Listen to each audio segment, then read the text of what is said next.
Hey guys, welcome. I'm Dean, and thank you for stopping by to check out my movie review of The Sadness, which I just streamed on Shudder just a few moments ago. And holy shit, I'm still a little shook. What an amazing movie. So, I'm not going to go over the plot of the film. I don't want to spoil anything for you. I just want to give you my thoughts and feelings on what I just witnessed. And my God, it was quite the ride. So if you like your horror movies full of gore, violence, over the top, bloodshed, then this movie is for you. It was insane how much blood is thrown around on camera in this film, and it's all practical. It's all practical effects. So that's one thing I'm going to give this movie is the effects were sensational, the makeup effects, the gore, the violence, everything is done in camera and it looks amazing. No CGI, well, very little CGI that I saw, but yeah, it was all done in camera and the movie really shines for it. It was grotesque and amazing. So it's being touted as a zombie film. It's not a zombie film. There's no zombies in this movie. You get killed, you stay dead. So the best movie I can compare it to in that regard is 28 Days Later and its sequel 28 Weeks Later, where basically people were infected by a rage virus. They weren't zombies, they weren't the undead. They were people, but they had a virus and they wanted to kill and eat and maim you. Same concept here. They have a virus. So it's very relevant in that regard, having the COVID pandemic being, front and center and still in everyone's lives for nearly 3 years, that there's this pandemic in the movie called the Alvin virus, and people who get it go insane, but they still got cognition. They're not mindless zombies. They know what they're doing. They just can't stop themselves. All inhibitions are gone. Violence, their sex drive, they do what they want to do. And there's no holds barred, but they have control. In one scene, one of the infected had a gun and he took his time to aim and shoot at somebody fleeing from him. So there is that awareness. They're not mindless monsters. So that actually makes it all the more terrifying, because when they've got purpose, they're tracking you down, they want you, it can be quite terrifying. So it was filmed in Taiwan and directed by Rob Jabbaz, Jabbaz. I don't know what he's really done before. He's a self-taught animator and he's created, and I'm just reading this from the Internet Movie Database, created several fully animated short films. So this is his first major feature.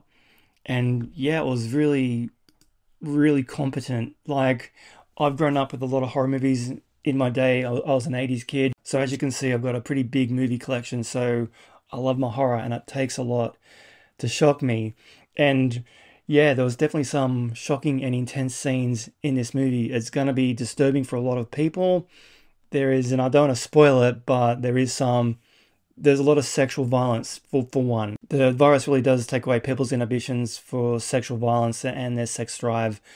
And yeah, what they do is not overly graphic in that regard, but it's very much implied. And once your imagination takes over, it can be a lot worse than what you're actually witnessing on screen. But it does go places that some people might not like. Me, yeah, like I said, it takes a lot to shock me. Over the years, I've seen some really trashy horror films, but it does go places that the standard horror film might not go, will basically fear to tread. But this one really does embrace and go for it, which I really do appreciate and respect. So the basic plot, and like I said, I don't want to spoil anything for you, is we've got basically 3 lead characters. We've got Jim and Kat, who are a young couple in love, who get separated, of course, during the pandemic. So one's got to reach the other. And the businessman, who is the main protagonist, but it is filled with a pretty eclectic and interesting cast of characters, most of whom meet sticky ends, which you do kind of expect in this kind of movie. But yeah, at its core, it's a love story, pretty much. So obviously it's in Mandarin, so there are subtitles. I don't know if it was a dubbed version or not, but I don't mind watching foreign films. I love foreign films, so I can read subtitles. It doesn't bother me or detract from the experience too much. So I really found it quite enjoyable. The score was good. The writing was decent. But where this film really shines, like I said, is that the practical effects. I mean, what they did with the makeup on the people who are infected with the eyes, very cool. And the performances that are given, like they're gone off the chain. I wouldn't be surprised if the director has just told them to go as nuts as you can and Garbosik and just be menacing and terrifying. Now, of course, there are some funny bits through the movie. There's some humor. So for a movie called The Sadness, I did find it quite funny in some bits. But for me, it was just the sheer over-the-top mayhem of the blood and the guts that just had me giggling like a school kid. I mean, I've grown up watching the Evil Dead films, and this one really does feel in the same vein as Evil Dead 2, or even the new Evil Dead remake that came out a few years ago. So yeah, if you've seen that movie, then you know the kind of violence and blood you're going to be expecting to see in this film. It was insane. So it just got released a little while ago, but I think there was a lot of delays during filming. So obviously the COVID pandemic kicked in and a lot of delays were made for a lot of films, but it just got released on Shudder last week. And if you haven't got Shudder, then if you want to check it out, this will be the great first movie to experiment and check out Shudder with, which is a streaming app primarily about horror films and TV series. So if that's up your alley, then Shudder might very well be the streaming app for you. I've been subscribed to it for a little while, and yeah, I enjoy going in there every now and then, being a horror fan and just checking out what's new. And I think this was a Shudder exclusive, so you're not really going to find it anywhere else. But man, oh my God, it was so good. For me, it wasn't scary. There was some tense scenes, yes, but it takes a lot for me to be scared in a horror film. But there was great tone, great atmosphere. The mood was fun. Like I said, for a movie called The Sadness, there was a lot of levity in it. I mean, it's not all sadness and doom and gloom.